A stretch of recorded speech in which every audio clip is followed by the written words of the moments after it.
Welcome to the Frequency of Yes, the podcast for feminine leaders creating wild success, deep empowerment, and divine wealth on their terms. I'm Kirsten Carey, and I am here to alter the energetic architecture of how women build their businesses and find their full body yes. In this episode, we're going to talk about pivots, not the sexy kind you're going to go post on Facebook or LinkedIn, but the deeper, messier transitions that call you forward when your current path no longer serves you. I'm going to tell you real stories of clients and colleagues that are navigating burnout, legacy businesses that no longer light them up, and the emotional toll of staying in something that you've outgrown. So if you're questioning what's next and feeling like stepping away means failure, this conversation is going to reframe all of that. Because sometimes the most powerful move isn't pushing through, it's choosing completion. And then from there, true expansion begins. Let's drop in. Let's talk about pivoting. I feel like there's a lot of vibration around pivoting right now. It's been coming up in conversations with my clients and my colleagues and my prospects and even my friends that are in business. And maybe because I talk to a lot of women in business, especially women over 40, there's also something going on about this season of life where you start to see your experiences and the world just differently. And it's not just personal. There's a collective shift happening politically, economically, strategically. And what was working literally like 6 months ago doesn't really feel the same now. And I think that's what's creating this like pull for people to pivot.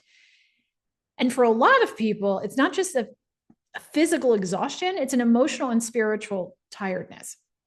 It's this realization that what you've been doing, it isn't it anymore. And maybe it used to be, maybe it served you at some level to get to where you are now, and it served a purpose, but you've outgrown it. You've changed. The world has changed, and the thing you built no longer fits you. And that was me about 1.5 years, almost 2 years ago, when I began getting the vibe that I need to exit the business that I had run for 15 years.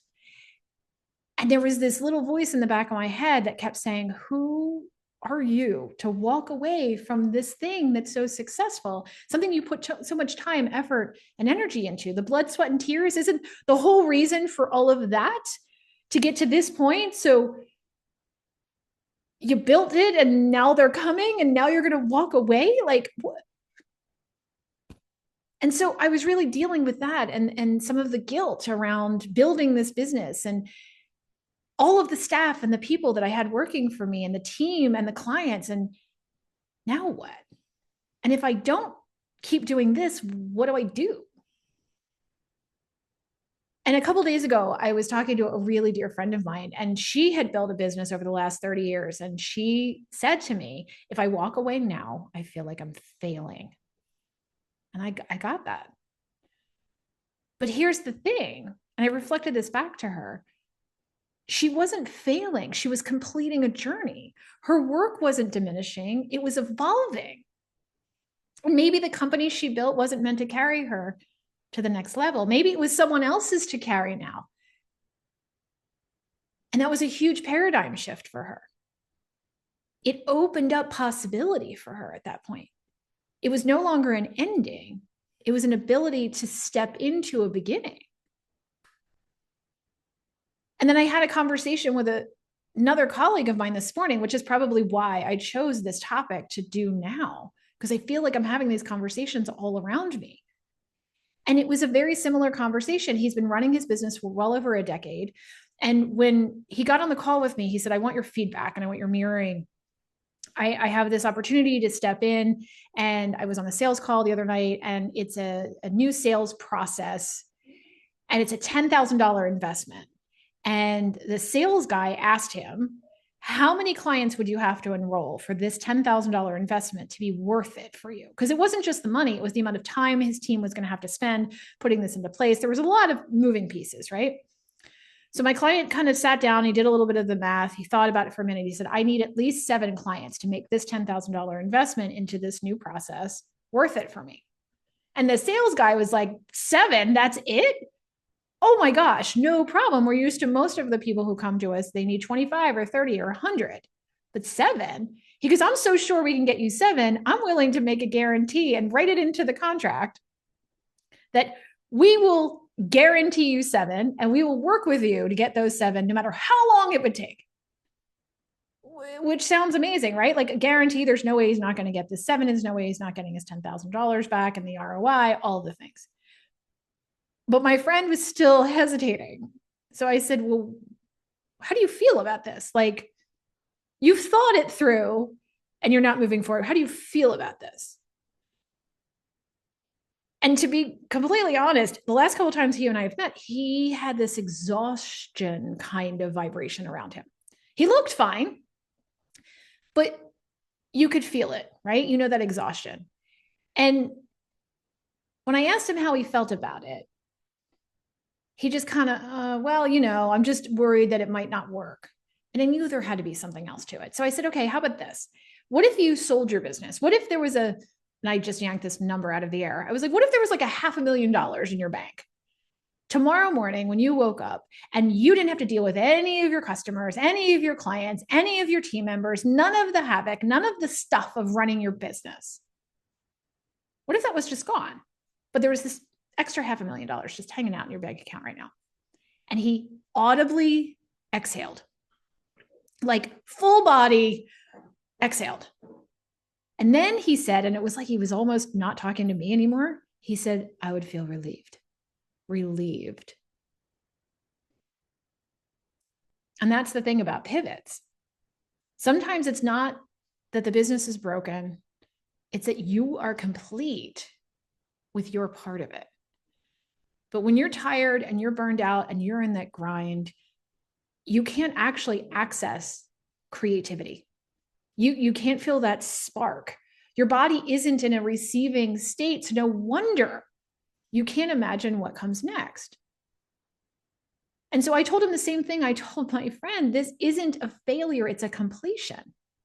And not every pivot means burning it all down either. Sometimes it means creating a new way to do what you love. And I myself did that years ago with my natural health practitioner company, where we helped people reverse autoimmune conditions. And at like the 10 or 11 year mark, I personally was craving more depth. I had built the company the way they said it is the beacon of all success, right? I had team members working underneath me. I was doing only the second level of the sales call. I had people that were taking the first level sales calls, and they were filtering out the people that weren't the right fit. So I was only really talking to the really good ideal fits. I wasn't doing any more one-on-ones. I was controlling my schedule. I was stepping in to do things I really thought I loved the most. But there was something not feeling great. And I had been up-leveling in my own journey, in my own learning emotionally and spiritually and clinically. And I was at the top of my game at that point. And I was able to help people so fast sometimes that I didn't even fully know how I was doing it. It was just happening. And our core program that we had, that my team was handling for the most part, was really built for people who weren't at that level. To be totally blunt, it was really for the people who were just trying not to die today. I mean, people literally would say that on calls. And so they were trying to just get into a functional space because they'd been sick at a level that was really, really, really harsh. And a lot of those clients, what would happen is they would get to the other side. They would start coming out of that. They were able to not only function in a day, they were seeing themselves almost back to where they were. And they were having these elated moments. And now they were able to see possibility where they couldn't have seen it before. So I really wanted to create something new at a higher level. So my pivot became let the team still handle the company the way we built it. Let them handle the new clients the way they're coming in. Let them handle that level of client. But I want to do something more with the people who are now on this other frequency, this other level. So I went out, I pulled 13 of our clients, and I told them, I'm launching a 6-month program. There's no one-on-ones. There's a group container only. Everyone starts and ends at the same time. It starts in 3 weeks. It's $5,000. There is no payment plan. I have 10 spots available, and the first 10 that are in, take the spots. Within 48 hours, all 10 spots were filled. I had $50,000 in my account, and they were paid in full. And I was basically creating the program as I went. I was building the plane while I was flying it, right? I was absolutely on fire, and the ideas were just flowing. The group was like lit on fire as well. And even though there was far more work for me at that point than I had been doing in months, I had more energy and I was more resourced than ever. It was limitless. And it was because I was finally aligned again. I had made this pivot in a way that reshaped how I was showing up and what I was doing and how I was delivering. And that's the energy of a true pivot. It's not just changing directions. It's not burning it all to the ground. It's not walking away. It's changing the frequency that you're walking in. And when you change your frequency, your business and your clients and your money, it all changes too. The flow all happens differently. And here's the deeper layer to all of that. That spark of energy, that flow, it comes from alignment and not hustle. And as you hear my bulldog snoring on the floor, she's clearly in full alignment. And she's not hustling. She's feeling good. And that's honestly the way you should be feeling too. When you're in the grind and you're trying to push through out of guilt or fear or responsibility, obligation comes in. You actually shut off the part of your brain that generates vision and can see more, that can receive more.